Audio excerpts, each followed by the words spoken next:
নারী, শিশু অর্থাৎ আমার ছোট ছোট মেয়েরা আছে, তাদের ভবিষ্যৎকে আরো মসৃণ, বিশেষ করে চলার পথ এবং পারিপার্শ্বিকতায় এমন একটি আবহাওয়া সৃষ্টি করা যাতে ওরা সবাই সিকিউর ফিল করে এবং নিজেদেরকে মনে করে ইয়েস ওরা এই সমাজে অবিচ্ছেদ্য অংশ এবং ইকুয়াল রাইটস ওনারা সবাই আছেন।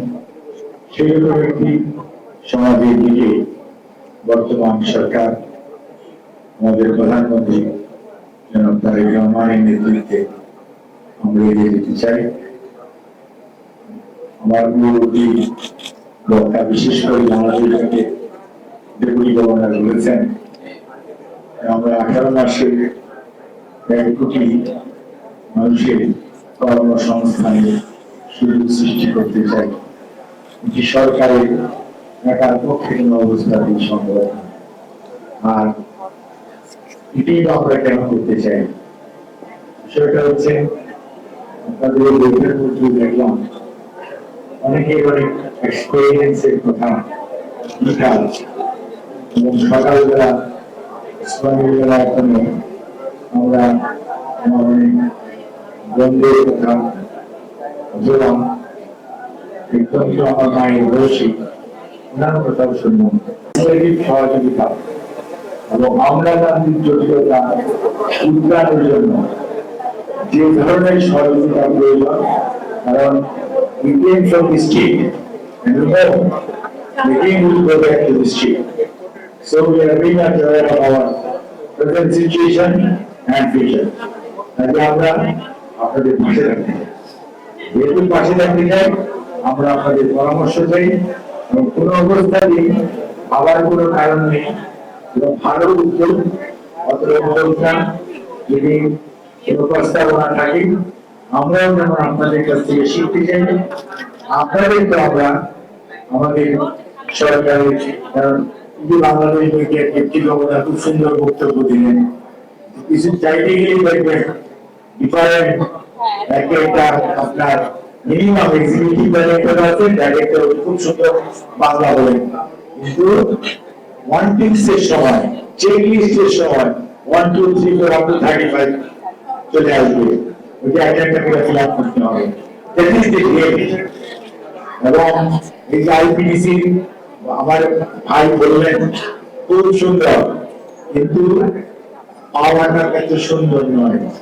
যত সুন্দর উচ্চারণ, বক্তব্য, বাচন ভঙ্গি, এত আমার বোনেরা যারা এই কাজটি করছে, সেই ফাইন্যান্সিয়াল ইনস্টিটিউট হোক আর ব্যাংক হোক, এটা যে কত ধরনের যন্ত্রণা আছে সেটা আমি আর বলতে চাই না। এগুলি কিভাবে সিম্পলিফাই করা যায় এ বিষয়ে সেন্ট্রাল ব্যাংক হচ্ছে বাংলাদেশ ব্যাংক, এবং তারা অ্যাসেম্বলি বোর্ড করতে মাফ করে না, কিন্তু তারা হাজার হাজার কোটি টাকা আপনার কি লোন নিয়েছে, পে করে নাই, পালিয়ে গেছে, ওনাদেরটা কিন্তু ওনারা অ্যাপ্লাই করার পর এই শিডিউল করে মাফ করে দেয়। কিন্তু অ্যাসেম্বলি আপনি 10 লাখ টাকা লোন নিয়েছেন, আপনাকে কিন্তু কোনোদিন বলি করে না যে তোমার 2 লাখ টাকা মাফ করে দিলাম, তাই করে করো, আপনার আমার ঠিক নাই। ওই বাংলাদেশ ব্যাংকের যে প্রেমিসেস ওখানে এটা আমার স্কোপ নাই, সুতরাং ইন্টারভিউর সুযোগ নাই। কাজেই ওনাদেরও চিন্তা করতে হবে বাংলাদেশ ব্যাংকের নতুন গভর্নর এসছে এবং deputy governor executive director sir, কাজে আজকের বাংলাদেশ অনেক চড়াই-উতরাই আজকে আমাদের অবস্থায়, এবং স্বাধীনতার 55 বছর পরেও আজকে যদি মোবাইল এখন এমন থাকে এই দেশে 18% পপুলেশন তারা ভাবতে পায় না, এরকম সিচুয়েশন আমরা চাই না। নিয়ে তার একটা কর্মকারী প্রস্তুতি তৈরি করেছেন, একটা ছোট ডাক্তার তৈরি করেছেন, তাকে একটা স্মল গার্মেন্টস ফ্যাক্টরি লেভেলে আমরা নিয়ে যেতে চাই আগামীতে 5 বছরে 6 বছরে 10 বছরে। দেশের অর্থনৈতিক উন্নয়ন হবে, সমাজ উন্নয়ন হবে, পরিবারের উন্নয়ন হবে। এই দিকে লক্ষ্য রেখে আমরা এই কাজগুলো করতে চাই। তো বিভিন্ন জায়গা থেকে বাংলাদেশ ব্যাংকে অনেক হিসেবে আমি না জানি না, তাদের মধ্যে নানাজনের কথা বলবো। আর সেখানে যে আইপিএসির সাথে কথা হয়েছে, ওনাদের আছে আপনাদের মধ্যে রাজনীতি করে যারা আছেন তারা অনেকে অনেক কিছু সঙ্গে মানে আপনার কাছে যেমন যে একজন করেন আমার আপনার একজন এখানে আছেন, আজকে আমার সন্তানকে এখানে দিয়েছিলাম তোমার যে কথা ছিল দেখেন ওনারা সব লেভেলে করার কাজ কিভাবে করা যেতে পারে সেই মোডালিটি ওনারা সেট করেছেন। গ্রেটার মোহাম্মদপুরে অনেকগুলো গার্মেন্টস ফ্যাক্টরি আছে।